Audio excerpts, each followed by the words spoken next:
In 1930, the United States passed a law. It was meant to protect American jobs. Within 3 years, global trade collapsed by nearly 65%. Exports shrank, banks failed, unemployment soared. The Great Depression didn't begin with this law, but it grew worse because of it. More than 1,000 economists warned Congress not to pass it. They were ignored.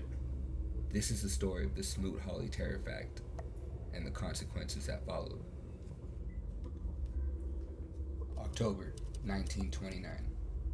The stock market crashes. Confidence fractures. Factories slow production. Banks grow cautious. But the economy wasn't yet destroyed. Trade continued. Exports moved overseas. Recovery, while uncertain, was still possible. Then Congress intervened. Two lawmakers led the effort, Reed Smoot and Willis C. Hawley. Their argument was simple. Foreign imports were hurting American producers. The answer? Raise tariffs, shield domestic industries, and force consumers to buy American goods. It sounded protective. It sounded patriotic. By 1930, tariffs were raised on more than 20,000 imported products. Some rates climbed near 60%. At the time, it was one of the highest tariff structures in modern American history. Economists across the country reacted quickly. More than 1,000 signed a formal petition. They warned of retaliation. They warned other nations would respond in kind. They warned trade would collapse. Their message was direct. Protection would not contain the crisis. It would spread it. The bill passed anyway. It landed on the desk of President Herbert Hoover. He had doubts, but political pressure was mounting.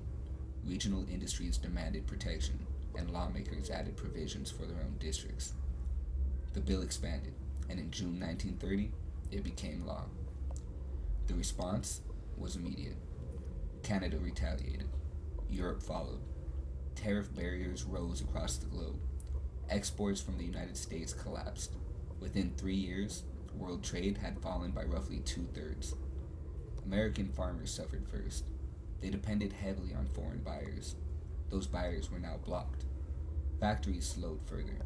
Layoffs increased. Bank failures multiplied. A recession became something deeper. Trade networks do more than move goods. They stabilize economies. When those networks fracture, so does political stability.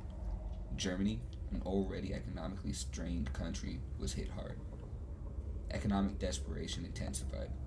Extremist movements gained traction.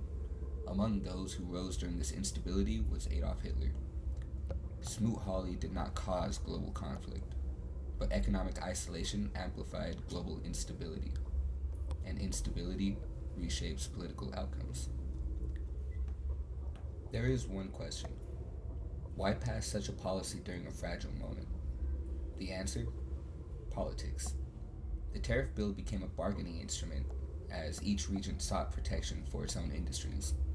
And in classic political fashion, votes were exchanged, concessions were added, and the bill expanded beyond its original scope. Short-term political security overrode long-term economic caution. No one intended to collapse global trade, but collective incentives produced collective risk.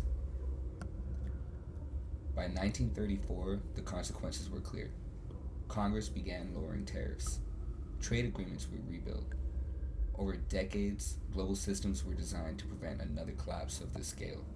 The lesson seems straightforward. Economic retaliation escalates, isolation deepens crisis, and policy decisions, once they're enacted, cannot be easily reversed. The Smoot-Hawley Tariff Act did not begin the Great Depression, but it made a fragile system more unstable. It's a reminder that power carries consequence, and that sometimes the most damaging decisions are made with the intention to protect. If you made it to the end of this video, I want to thank you for the support. We have new investigations weekly coming every Monday. Oh yeah, like and subscribe.